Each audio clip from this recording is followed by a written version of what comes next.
Hey, boys and girls, what is going on? It's the one and only the Black Avenger, aka the Black Azrael, Lee Sanders. Pleased to meet you. Nice to know me as we're coming at you this. Oh, no, it's Thursday. Yes, I was thinking it was Wednesday, but no, it's Thursday night, April 30th, 2015. We are coming on just a couple of minutes removed from the Live with Chris Jericho special on the WWE Network, as this month, Chris Jericho is talking with none other than the beautiful and the lovely Stephanie McMahon. I want to hear from you guys that have watched the episode. Now, for those of you that might be looking for the actual footage, first off, you know that's exclusive to the WWE Network. And if you see it floating around anywhere else, that's a piracy issue. It looks like the WWE Network is still free for this month. However, I did hear breaking news earlier today that the WWE is going to set up the WWE Network to be free for North American audience. I'm not sure how it is going to be operating in other countries, but definitely in North America for the month of May, it will be free as well. So you can definitely piggy on back and check out the actual interview. Or if you're lucky, maybe they might make the audio version of what happened on the network tonight be available on Chris Jericho's Talk Is podcast, available on Podcast One. You need to check out your local links to figure out how you can access that. But the way it is right now, it's only exclusive to the WWE Network. And look, I'm going to give you my overall review, my overall analysis of this, but I'll also highlight what all you might have missed, as honestly, to really kick this off. And by the way, welcome to those of you that's taking the time to check this out. Make sure you interact down below. Share this a number of ways: Facebook it, Google Plus it, retweet it. One of the many ways you can spread a good word about our content. This was pretty much a 55, about an hour interview that, ended pretty promptly. There was no, well, wait a minute, you know who I am, you know how much power I got, let's go into OT. No, it ended on time. This interview, in retrospect, was a little bit of a fluff type of interview. And some of you may say, well, Lee, what do you mean by fluff interview?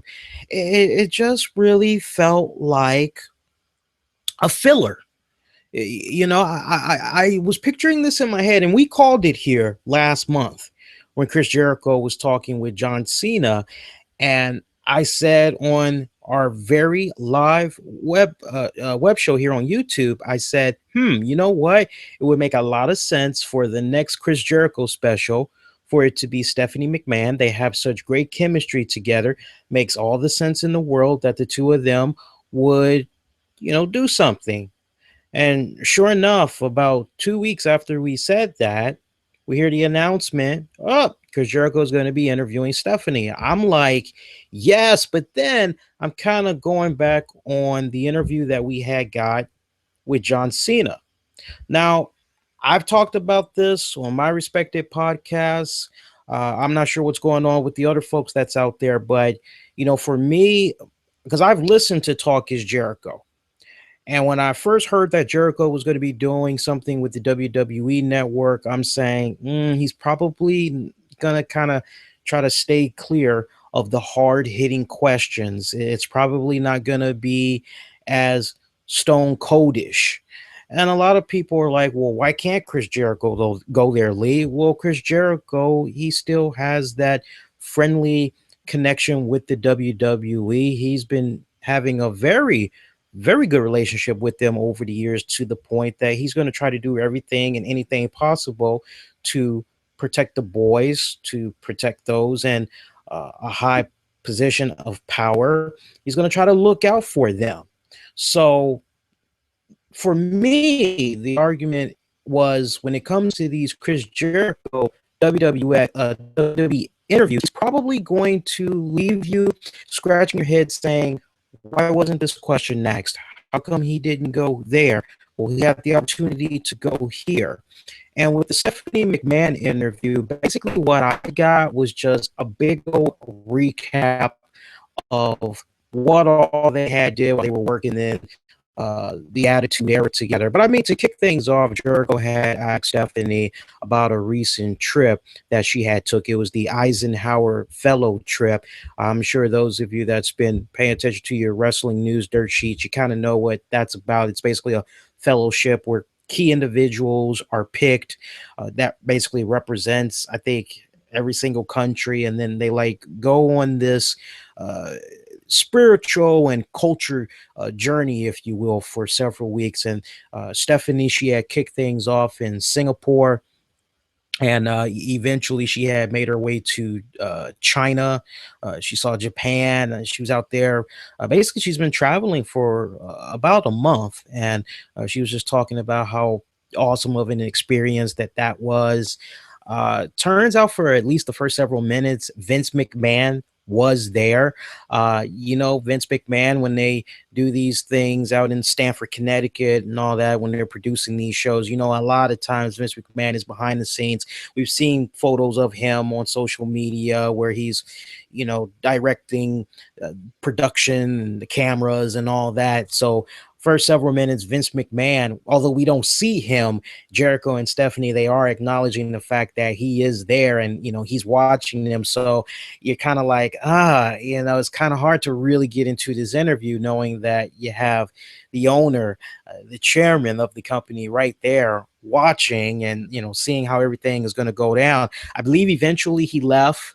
But one of the things that was covered was the expectations that Vince McMahon had for Stephanie as well as Shane McMahon. And it was nice hearing Shane McMahon's name be mentioned more than once. I'll actually follow up because there was a key moment where he was brought up for a few minutes, but this was like the beginning of the Shane McMahon references. And as far as Stephanie's concerned with her early upbringings in the McMahon household, she said, my dad, he knows what it was like to be poor. He had a rough upbringing. He started off in a 8-by-foot trailer home or whatever like that. And he definitely believes in, working hard, basically staying on the course, good things will come to you and all that. But as far as opportunities being presented, like you would think that, well, because Vince McMahon is who he is, his children are set for life. They get the silver spoon. On the contrary, any and everything that these kids wanted growing up, according to Stephanie, Vince McMahon made them work for it.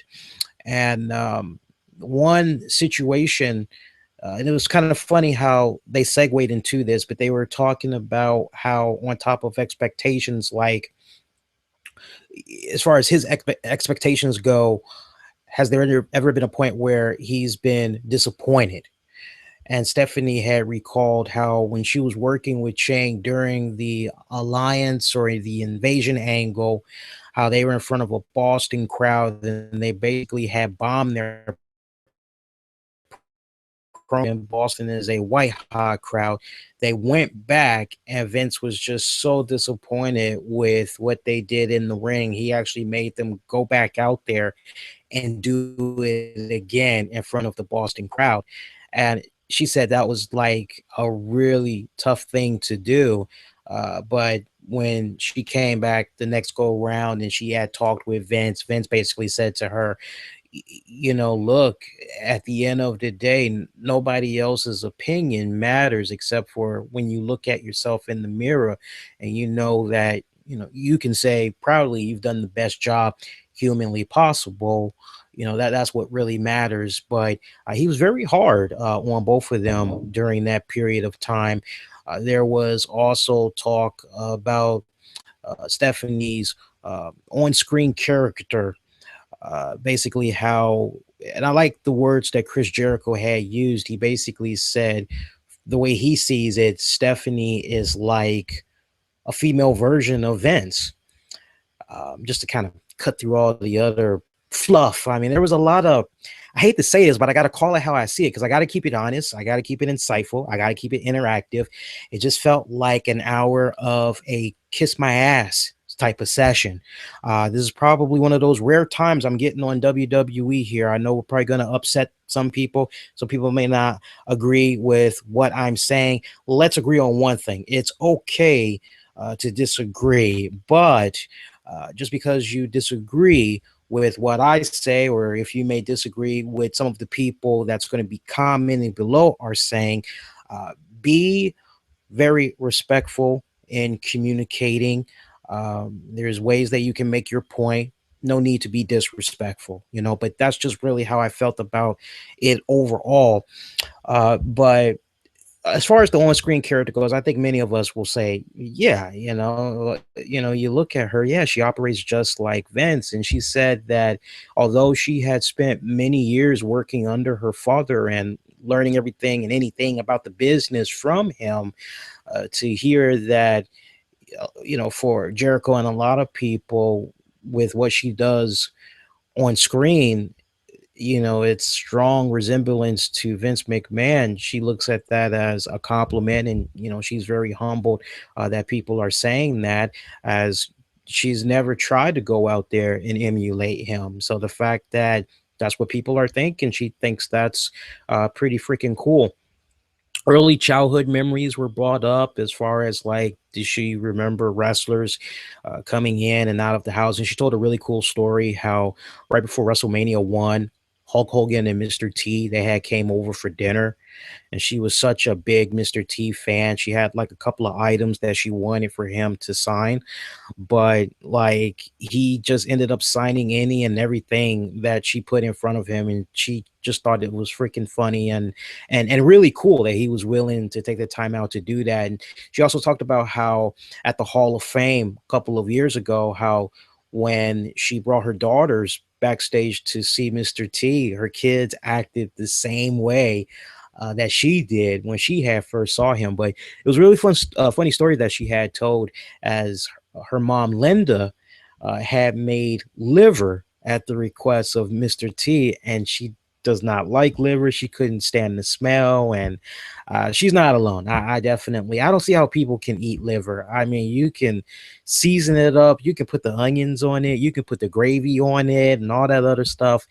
Nasty. I'll never forget, and I'm getting a little sidetracked, but I'll move along in a couple of seconds. Just indulge me. But it's got a funny story. I remember when I was a kid, one of the first times my mom ever made liver, she sauteed it, did the gravy, did the onions, the peppers, and all that. And she made that with mashed potatoes and peas, and I ate everything except for the liver. And unfortunately for me, I did not have school the next day because it was the weekend. So as you would imagine, and some of you may be like, you had a cruel childhood, Lee. No, this is just how it happened in most households. Since I did not eat the liver, I did not get to go to bed. I had to sit right there at that table until that liver was gone. It tasted so bad. I remember puking it up, and you would think that my mom would go, okay. No, I had to eat. Okay, enough said. So as you would imagine, I got my girlfriend going, as you would imagine, that had a profound impact on me as I would get older. So I stay clear of liver. My kids, when I do have kids, they're going to love me because they're not eating any freaking liver as far as I'm concerned. They're going to eat healthy. They're going to eat their veggies. They're going to eat all that good stuff, but they're not going to eat liver. Why make them go through that torture? But it was kind of funny hearing that because it just triggered my own experience with liver and all that. Also, another cool thing that was mentioned from Stephanie's childhood, she had talked about her first ever live event, which was at the Philly Spectrum, which is no longer around. She said she was probably around the age of 6 years old. She had saw George the Animal Steele, and he was coming to her in character and all that. And she was like so frightened. She wasn't sure what the hell was going on. She ran for security. She like ran straight to her dad, was grabbing him around his leg, and he was just laughing at the fact that she was scared of George the Animal Steele. And it was at a very early age that she kind of started to learn about the business that, hey, you know what I'm seeing in the ring and on TV, that's just entertainment. That's just a show because I'm seeing these people backstage and they're actually opposite of what I'm seeing in the ring. And one thing that we learned about her is that she was a huge wrestling fan. And I don't think anybody has ever debated whether or not Stephanie is sincerely and truly a wrestling fan. I don't think that's ever been up for debate. But she talked about some of the people that she really enjoyed growing up as a kid. She enjoyed the Killer Bees, Tito Santana. She said that she felt that she always gravitated towards the heels. Maybe that's kind of why you think about the way she is right now. It's been working out pretty well for her. She said she did not like Hulk Hogan as a kid. I love that because I sure as heck did not like him as a kid myself. Of course, the Andre the Giant, their relationship that was mentioned. Something new that she told, I never heard this story before, so I thought it was kind of cool, was how one day Andre the Giant pulled up in his customized van. And as he gets out of the van, his he sees Stephanie and he's coming towards her. You know, she's still a little kid. She's sitting on the lawn playing with her toys. And the nanny's right there. And the nanny thinks something like really messed up is about to go down because here she sees this freaking giant getting out of this van and he's coming closer and closer. So, talk about a bad nanny. She leaves Stephanie there on the lawn, runs back to the house, locks it up and all that.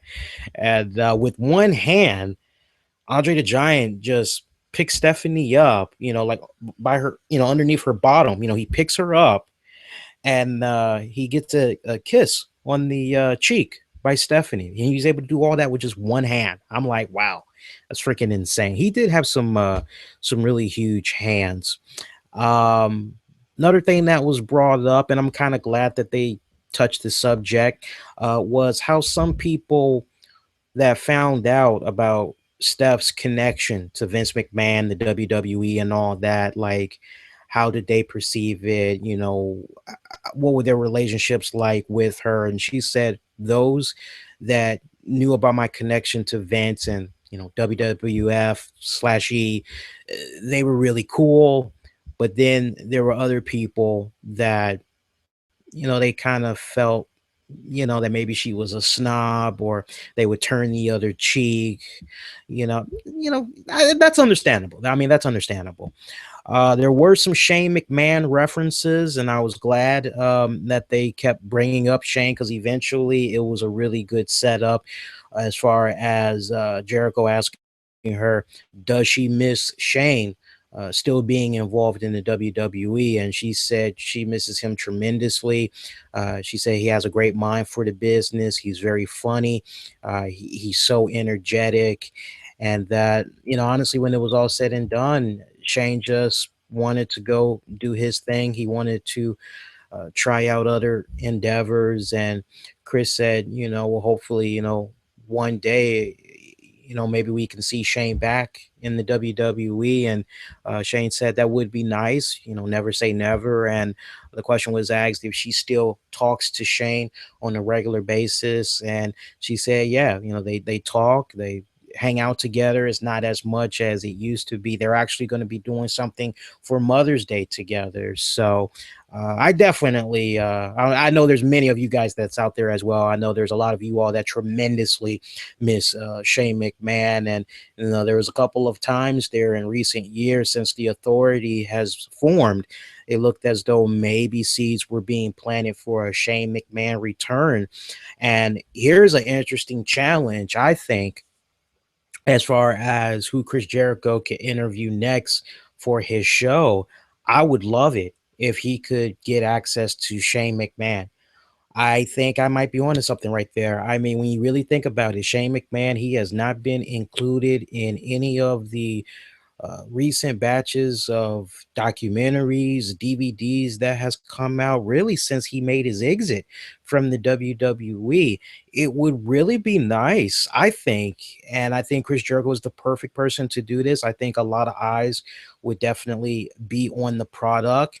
It would be nice if he could get 60 solid minutes with Shane McMahon, and, you know, here it straight from the horse's mouth. Because I mean, unfortunately, you still have people that are just going on and on about Shane McMahon basically having this chip over his shoulder, bad blood between he and Vince. And meanwhile, you see all these great pictures that's floating around in of in recent years, like presently, of a very gray haired Shane McMahon posing with his father. So I mean, that says to me they're still communicating, they're still hanging out or whatever. There's still a relationship. It would be nice if WWE could set this up and let Shane McMahon address these nagging ongoing rumors that's being put out there. But then one could make the argument that even if you were to do that, some people would still be fishing around saying, oh, it's just a bunch of BS. There's still some type of animosity, some type of hatred. But I think the smarter wrestling fans would be able to take what he says at face value, especially when you do your homework and you find out what all he's been up to since he left the WWE.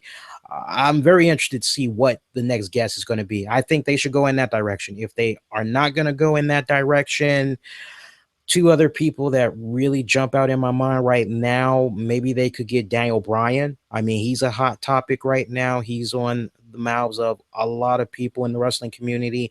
I would imagine he's the talk on many shows.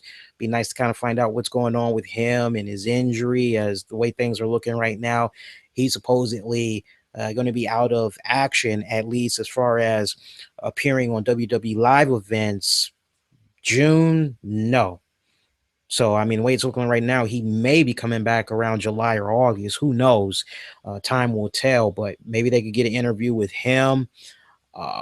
Maybe they could talk to Dean Ambrose next. I don't know. Who would you like to see Chris Jericho interview next if you're not feeling Shane McMahon? Post it down below, and we'll follow up on what you all have to say next Monday night when we come back here live on YouTube at 11:15 p.m. Eastern, immediately after WWE Raw goes off the air. All right.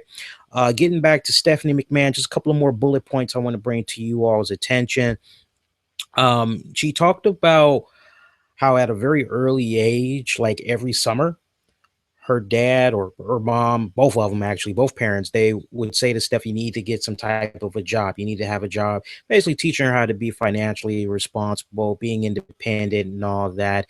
And she did do that up until she got into her teens. And then she actually started working at the Titan Towers. She was answering the phones, saying good morning, good afternoon, World Wrestling Federation. I had to kind of correct myself there because, you know, it's like we've been saying WWE and World Wrestling Entertainment for so long that sometimes it's kind of like, yeah, they did used to be World Wrestling Federation, didn't they? But, you know, she learned from a very young age as far as being involved in the business and all that. She started off answering the phones. Then she moved into the I guess the beginnings of social media, as back then she was hopping up on AOL and she was interacting with the wrestling fans and all that.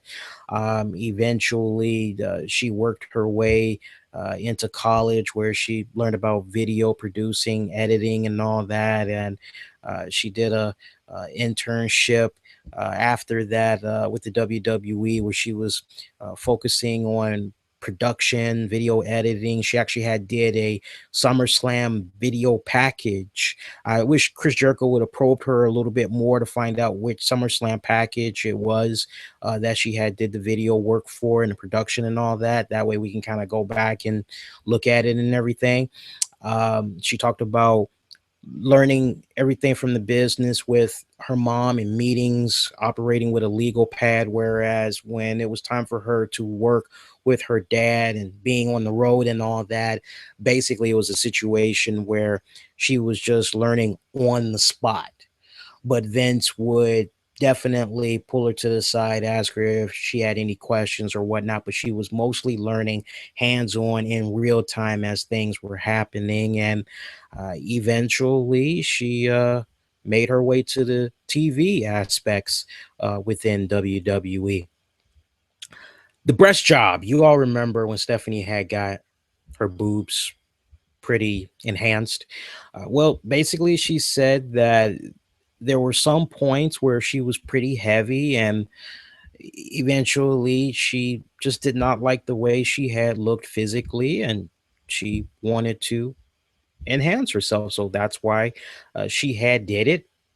I didn't get the impression that she regretted it either. It was just something that she really wanted to do. Ronda Rousey, UFC. Yes, this is something that a lot of people have been very concerned about, especially after the comments that Dana White had made saying that Ronda was one and done. Don't expect her to do anything wrestling wise again. That's it. Jericho was very smooth in the way that he approached this. I love how they were talking about the whole WrestleMania build up and The Rock and her and Triple H. Stephanie was just, you can see the twinkle in her eye. She enjoyed talking about that whole segment that went down because she just loved the fact that it was all able to come together. The question was asked if, you know, anything is planned as far as trying to get a match together or whatnot. And Stephanie said the way it's looking right now, nothing's on the table, but never say never. And that I like how Jericho jumped in afterward and said, Dana White is saying one thing, but I bet you if you get Ronda, she's going to say something different. And that was the opportunity for Stephanie to jump in there and say, I think you're on to something. But instead, she just kind of went with the whole, never say never, anything can happen. So I don't know. Maybe they are kind of working on some things. Who knows? It's just on the hush for now. Who knows? Divas, they were addressed. And I love how Jericho was just able to just great segues in the way that the questioning was structured, because it went from Ronda into the divas and all that. Because one thing that Stephanie kept talking about, and I loved it, was how she put over Ronda, talking about how empowering she is for all women that's out there, and that she knows that Ronda doesn't consider herself to be a role model, but that's exactly what she's doing. And everything that she's currently doing right now, she's definitely paving a way for other women. And she just kept going on and on about how empowering, just how badass Ronda is. And it was nice how Jericho just kind of blended in the divas and was talking about, do you think we can one day see that same type of energy and passion be channeled into the divas? And Stephanie said, yeah, without a doubt, it's going to happen. I think we're going to get there. And that segued into the whole give divas a chance. As AJ Lee was referenced, apparently there was a big discrepancy going on where a lot of people were under the impression that AJ Lee, remember there was the whole speech that Patricia Arquette or whoever had gave about women, and Stephanie had referred to it, and then AJ commented, as far as Stephanie was concerned, at least the way she perceived it, AJ was just simply responding to what Stephanie was talking about with regards to Mrs. Arquette's speech, not specifically about giving divas a chance. And she went on record saying she doesn't even recall seeing the hashtag give divas a chance as part of AJ's tweet. However, she did respect the comments that AJ made, as Jericho asked, did it piss you off hearing AJ talk about how the divas really aren't being given a chance as far as financially goes? They're not being treated as equals to their male counterparts, if you will. And Stephanie, she kind of did a little bit of dodging with that question. I will definitely admit that she did some dodging, with the AJ Lee. I was a little bit disappointed that Jericho didn't home in more and say to Stephanie, are you disappointed that AJ left the WWE? In your honest opinion, do you think this perhaps ties into, what's currently going on legally between her husband and the company? I wish they kind of would have went there. And I mean, even if Stephanie would have said, I have no comment, just the fact that the question was asked, because I think that actually, no, I'm going to take that back. But I know if it was me, I had the opportunity to ask Stephanie that question, I would go there. Other shows may not go there because they may relish in the fact that, hey, I got my foot in the door to interview a big name in the WWE. I want to keep that connection going. So if I got to do a little, I'm going to do that. Me, I don't know. I would go there personally. But I was a little bit disappointed that he did not go that route. Also, I really had a hard time stomaching Stephanie McMahon talking about how she hooked up with Triple H, how she felt that it was Vince McMahon that was kind of pulling the strings because he would always do these little subtle hints like, well, if you can find a man like Triple H. And Shane would be like, no, no, no, not Triple H. Kind of like Triple H, but no, not Triple H. But she felt that, it was Vince that was kind of stringing them along. And of course, if you watch the Triple H, what is it? The like Kingdom Come DVD, you hear the circumstances about how they got together. But we all know that it was actually out of adultery did this relationship blossom. And honestly, I think it would be a lot different if there were not any kids in the picture. I think maybe we would get the true story, but I think that the story that they're telling right now, I think they're doing that largely in part because they're trying to protect their kids. That's the only thing that makes sense to me. Plus, they're not trying to look, what's the right word? I guess trashy or basically come off as if they're trying to encourage adultery. And if that's the case, then I respect that. Like, I think we really need to call it for what it is as far as the circumstances surrounding how Triple H and Stephanie got together. Also, I wish that while Jericho had Stephanie, I wish that he would have followed up with her and talked about how, hey, on the Stone Cold podcast, China was mentioned, and I'm sure you're probably aware, but there's been all these weird viral videos that she's been doing as of late. Do you have anything you want to say to China?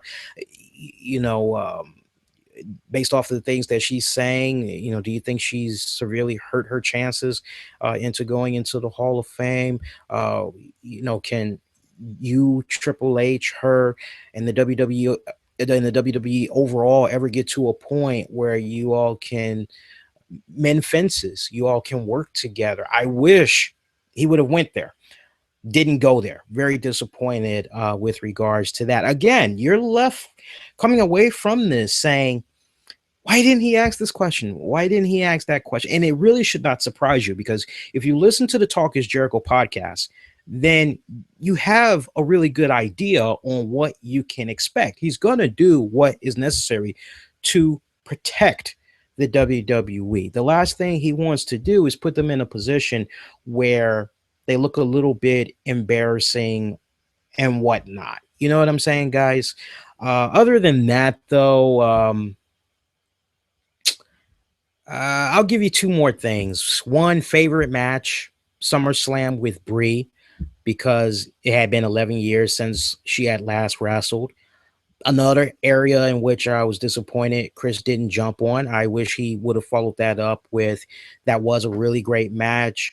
Would you ever consider, now that your children are a bit older, would you ever consider wrestling on a part-time basis so that they can see you a little bit more? Or, what do you think it would take to get you into the ring on a part-time basis or on a full-time basis? Because with what you did at last year's SummerSlam, compared to when you first wrestled, it's like two different individuals. I mean, it's like a 180. And I kind of wish that Jericho would have went there. But overall, I'm pretty much done now. Overall, it was just really a big old fluff episode, a fluff interview. I think a majority of us that's out there could have came up with better questions to ask Stephanie. Scale of 1 to 10, I have to give this interview a 5. It was just average, you know? I mean, look, if you're new to Stephanie and you're new to Chris Jericho, I mean, it's great. Don't get me wrong, it's great. But I mean, for those that's been watching the WWE product since the Attitude Era or whatever, you don't come away from this really learning anything new. You know, you just come away saying, eh, yeah, it was all right. It was decent. On that note, let's get to you guys' comments and let's see if there's anything you all want to add with regards to how you might have liked or disliked the Chris Jericho interview. I like that, Austie. That's a very good pick. Austie, he is saying, I would not mind a Roman Reigns interview, get to know a little bit more about him. To Bill says the video is not working. Maybe it might be you, my friend. If we're having any type of stream or lagging issues, folks are more than welcome to comment down below and let me know. But I tested everything out before we came on live on the air, and everything seemed to check out okay. So check your cable internet connections. Maybe you need to talk to your local cable provider or whatnot. Let's go to Twitter real quick and see if we have any comments coming in here. All right, it's pretty quiet. I like that. If you guys are commenting, I'm not seeing it right now, but hey, I want you all to keep the conversations going.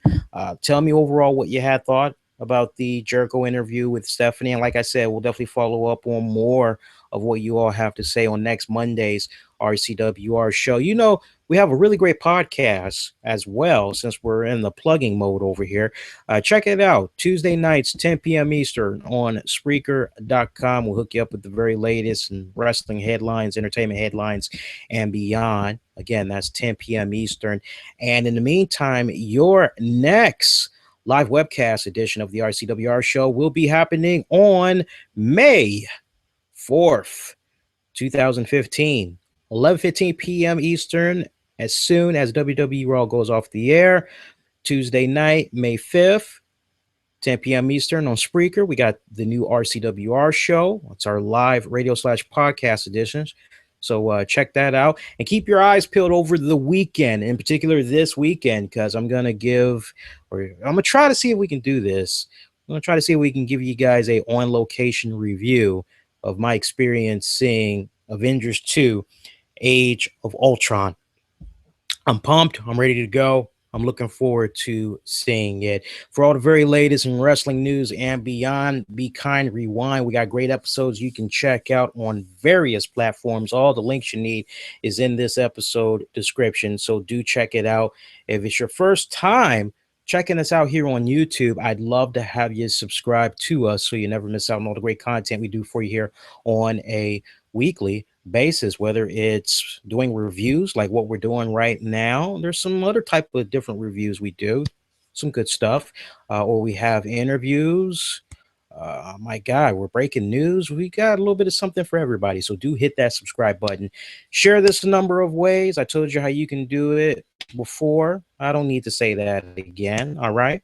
And most importantly, make sure you give this a thumbs up, because when you do, you're showing your love and appreciation for us on YouTube as video creators. That's going to do it. Until next go round, please be safe. Most importantly, be kind to one another, and may the good news be yours. Take care.